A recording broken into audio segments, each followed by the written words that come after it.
apresentando Alexandre Oliveira. Olá, querido ouvinte, eu sou Alexandre Oliveira, farmacêutico bioquímico, gestor de clínicas e laboratório.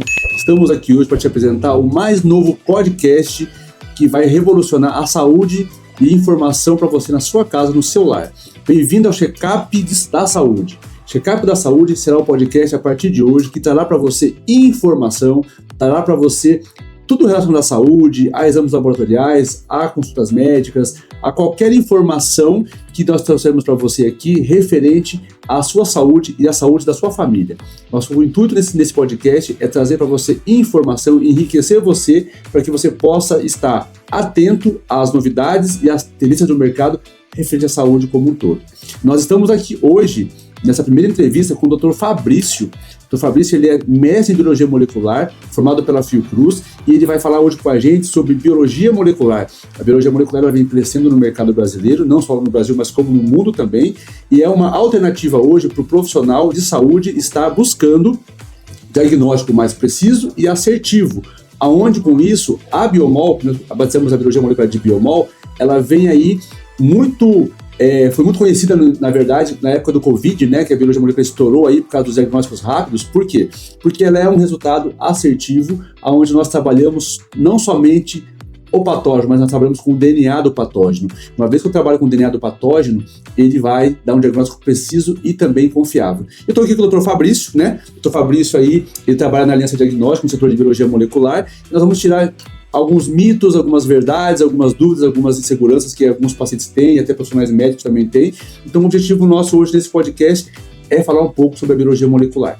Doutor Fabrício, tudo bem? Bom dia. Bom dia a todos. Tá? Primeiramente, queria agradecer a oportunidade de discutir um podcast que é altamente interessante, que é a biologia molecular, que é uma ferramenta de diagnóstico molecular do setor de análises clínicas e que no diagnóstico clínico é o diferencial, tá? Por quê? Como o Dr. Alexandre falou, que você vai detectar o material genético do vírus ou bactéria, ou seja, se estiver precisando, uma mutação genética, ou seja, é uma área muito específica, sensível, entendeu? E, pode dizer, praticidade é muito grande no diagnóstico clínico, pelo fato de você estar diagnosticando o alvo do material genético, entendeu? Então, é uma área que tem tudo para estourar, né? Estourar no diagnóstico clínico.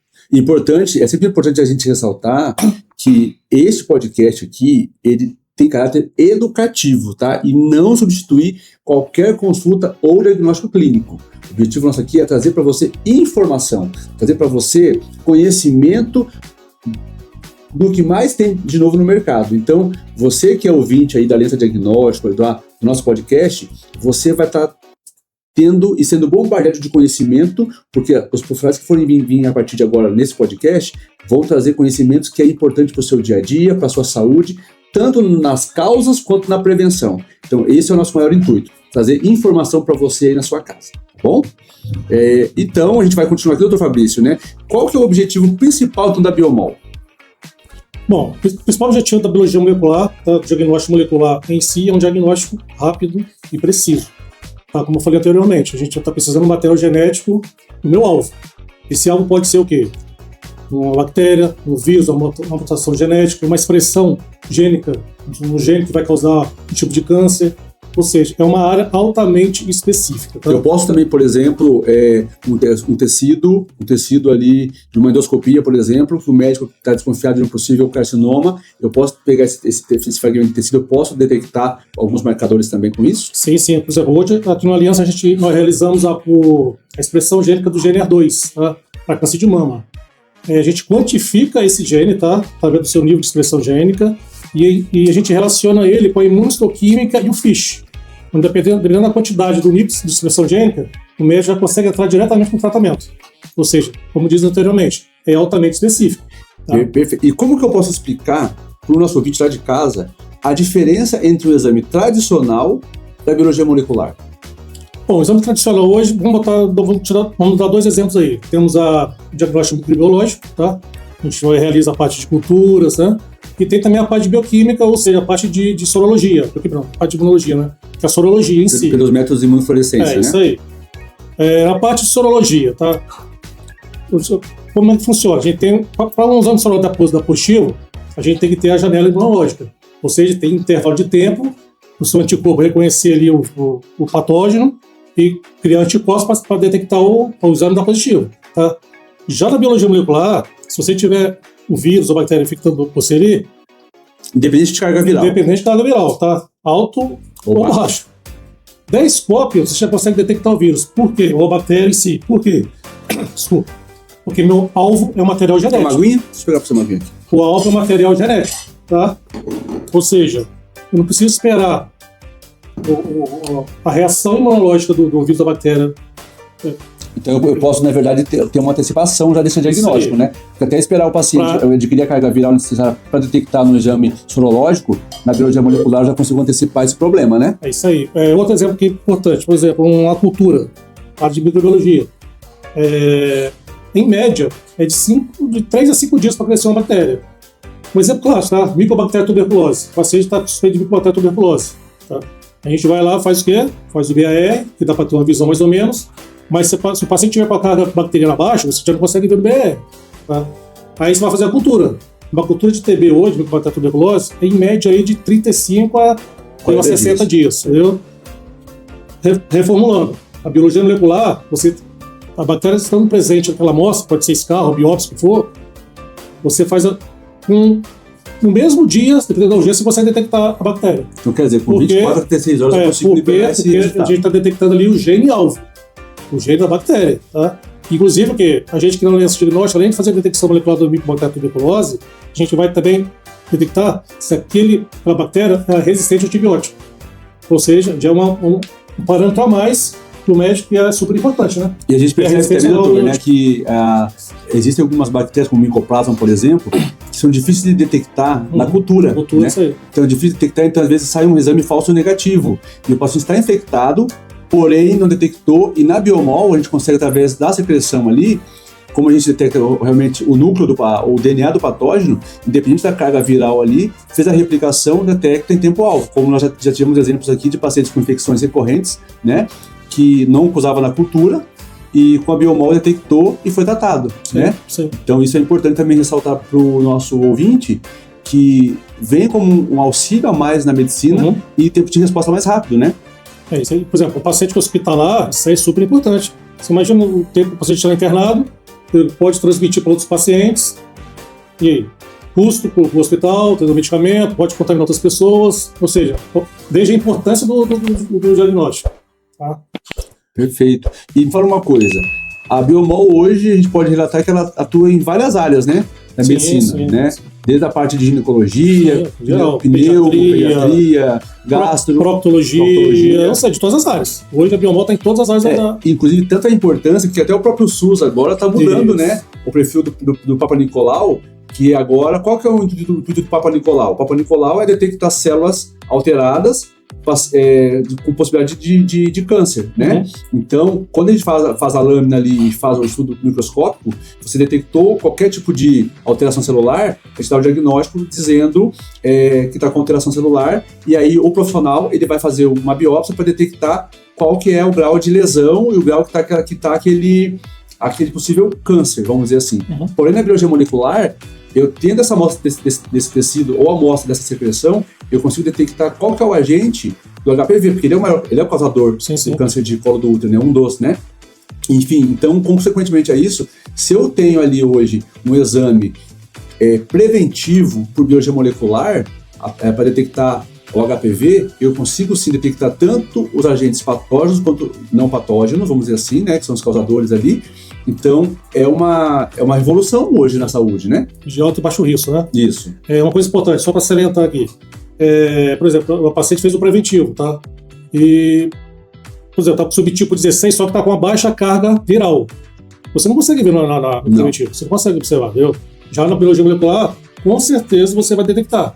Independente de a carga viral, até se o paciente estiver tomando medicamento, tá? Você consegue fazer a detecção e subtipar se é de baixo risco ou alto risco congênito. Muitas das vezes dentro da citologia, às vezes pode ser imperceptível essa lesão, pode ser imperceptível, tá ali infectado, como é um patógeno que ele vai em evolução, pode levar até 10 anos para poder se tornar um carcinomicito. Na biomol, uma vez que eu detectei o DNA desse vírus, eu consigo antecipar o tratamento e inclusive melhorar o acompanhamento, né?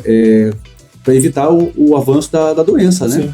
E quando a gente tá aqui focado no HPV, a gente temos também a área de proctologia. Está sendo muito pedido também para os proctologistas, que é o HPV anal.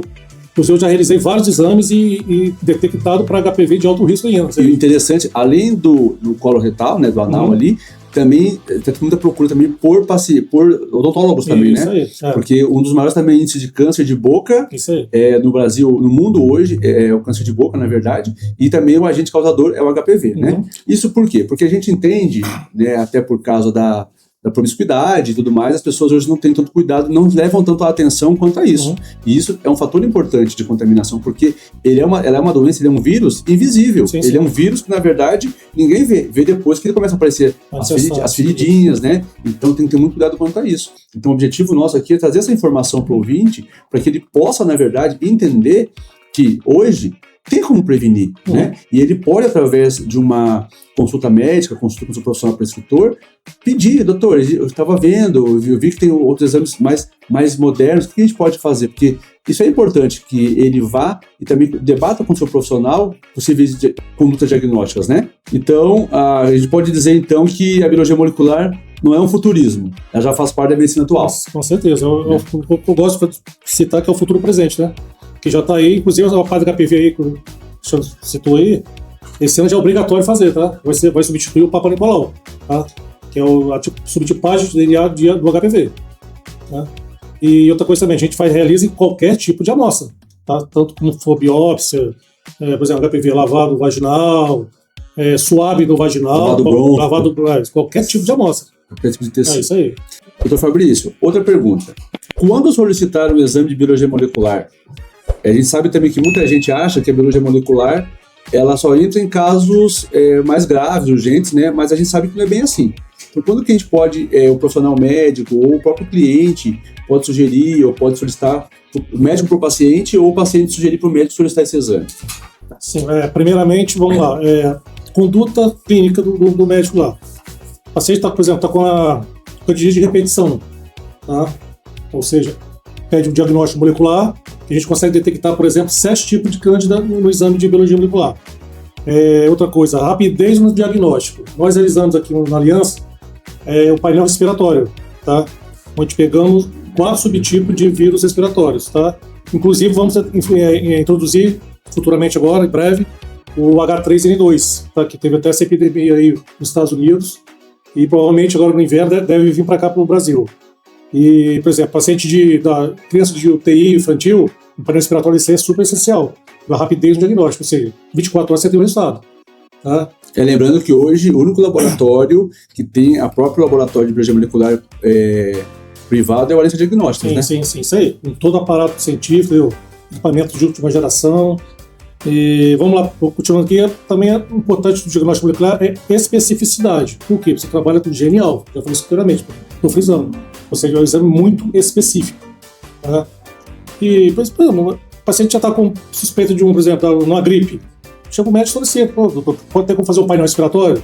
Você vai rastrear toda a parte de influenza, sincicial, o que a gente vê muito também em pacientes que estão fazendo pais, né, que estão fazendo a parte de fertilidade, né? Muitas das vezes não detectam o agente causador, ou no homem ou na mulher. Muitas das vezes, como a gente falou anteriormente, que na cultura específica não detecta. Nós já tivemos casos aqui de fazer biomol e detectarmos tanto no homem quanto na mulher um agente causador, né, como, por exemplo, um ureaplasma, por exemplo, que não detectou no exame de cultura, mas detectou na biomol. Isso. Então o médico já vem tratando e consegue aí ter um êxito no tratamento, né? Outra coisa também importante que o doutor citou aí, a parte de disseminação. Por exemplo, o paciente lá, o doador, está com sorologia positiva para hepatite B. Aí qual que é o cronograma a ser realizado?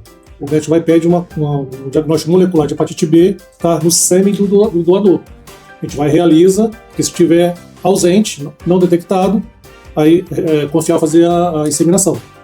É muito importante dentro desse contexto todo informar que a biologia molecular ela vem como um auxílio e uma segurança maior tanto para o paciente quanto para o profissional prescritor, onde a exatidão e a segurança no tratamento é muito mais assertiva, né? Sim, então, por exemplo, também que a gente pode verificar aqui na ginecologia, que é muito comum, né? A gente tem, através de uma amostra, que eu coleto como, por exemplo, uma amostra de meio líquido, por exemplo, eu posso detectar nessa mesma amostra tanto alteração celular, né, quanto HPV, quanto os painéis de infecções sexualmente transmissíveis, né? Infecções recorrentes, como também candidíase, enfim, né? Então, apenas com uma simples coleta, eu consigo ter todo um painel, todo um cenário ali que o profissional pode estar trabalhando e desenvolvendo a reclamação desse paciente, né? Sim, você faz um rastreio geral, né? Como você falou, HPV, painel de candidíase, painel de úlcera genital, tá? E o HPV em si, o subtipo de HPV, né? Então eu posso dizer então que a biologia molecular tem como ponto-chave que ele ajuda a acertar mais rápido o diagnóstico. Com certeza. E ser mais assertivo, então, vai direto no alvo, né? Direto no alvo como um todo. Porque eu não dependo do meu vírus, ou bactéria, ou fungo vivo. Só preciso do DNA dele. Então, vivo ou morto. Entendeu? Tanto com a baixa carga viral ou bacteriana, como também alta. Perfeito. Então, para a gente poder agora ir para o finalzinho do nosso primeiro encontro aqui, eu vou falar com você aqui uns mitos e erros comuns que a gente possa estar desenvolvendo. Vou fazendo com você aqui e a gente vai discutir. Rapidinho, só para reforçar aqui, o nosso laudo aqui do diagnóstico ele é diferenciado. Por quê? Além de a gente detectar o patógeno que está sendo investigado ali, a gente também consegue ter um parâmetro, mostrar para o médico se aquele gene alvo ali, se ele está com baixa, mediana ou alta carga viral ou bacteriana. Isso para o médico é super importante, porque ele vai começar o tratamento, tá, com o paciente e vai acompanhando. Depois de 1 mês, 2 meses, ele pede outro exame. Aí ele vai ver, dependendo da carga, se estiver, por exemplo, com a carga viral alta, ou ele vai estar menor ou vai estar ausente. Ou seja, o tratamento foi eficaz. A gente tem hoje a questão do H. pylori, né? Isso. Que o H. pylori ele é um dos causadores maiores de câncer de gastro, né? Câncer gástrico. Então, assim, hoje, onde que a gente detecta o H. pylori? Através ou de sorologia ou através da endoscopia. Que aí o profissional ele tira ali um fragmentozinho, vai para a biópsia, ele faz o teste ali no ato da coleta do paciente, mas também deu positivo, o que acontece? Ele faz o tratamento. E como que ele vai ter certeza que teve a eficácia nesse tratamento? Hoje, na biologia molecular, tem o exame que você faz através das fezes, que após o tratamento, você coleta uma amostra de fezes e verifica se ainda existe a bactéria no estômago do paciente através desse exame. Então, evitando sim, por exemplo, uma endoscopia em menos de 1 ano, que é o recomendado. Depende dos casos, lógico. E também a gente percebe também a eficácia do tratamento. Se eu fiz o tratamento de 14 dias, depois de 1 semana eu fiz um exame de biologia molecular para H. pylori, deu positivo, eu tenho que voltar para o profissional para ele fazer uma recidiva ali, talvez, para reformular o tratamento. Porque o tratamento não foi eficaz ao ponto de eliminar essa bactéria. Ou até também, só reforçando aqui, que nosso exame também contempla esse diferencial, que a gente consegue detectar também a resistência à claritromicina.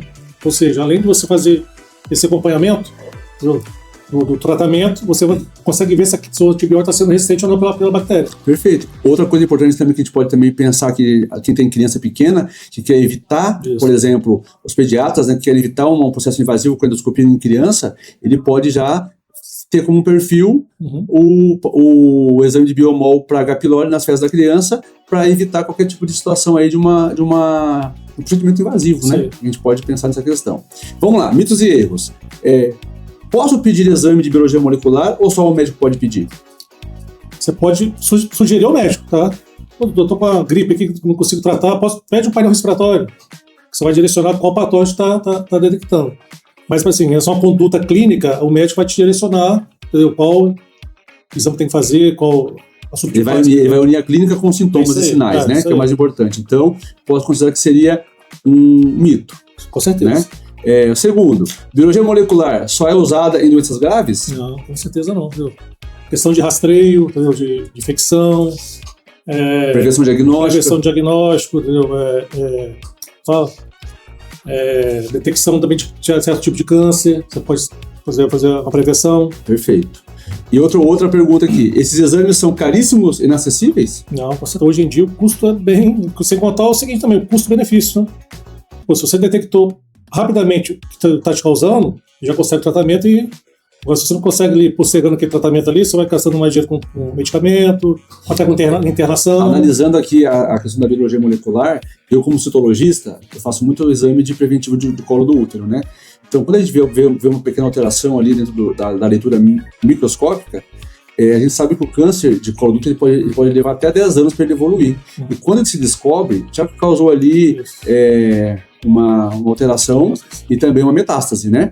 Então, olha que interessante. Uma vez que eu detecto esse exame na biomol com os agentes ali, as cepas carcinogênicas, que é o 16, 18, né? Enfim, entre outros, porque no painel de HPV são lidos 29 subtipos, né? 19 de alto e 9 de baixo risco. 9 de baixo risco. Então, olha que interessante. Uma vez que eu detecto desses alto risco já no início, o profissional já pode fazer a profilaxia, tratar e acompanhar isso, né?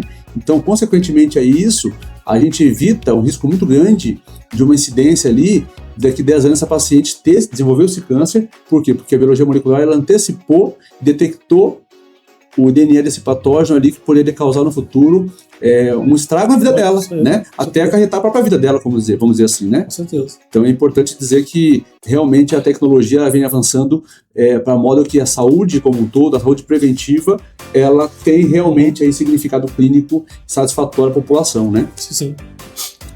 E aqui, para a gente fazer o fechamento,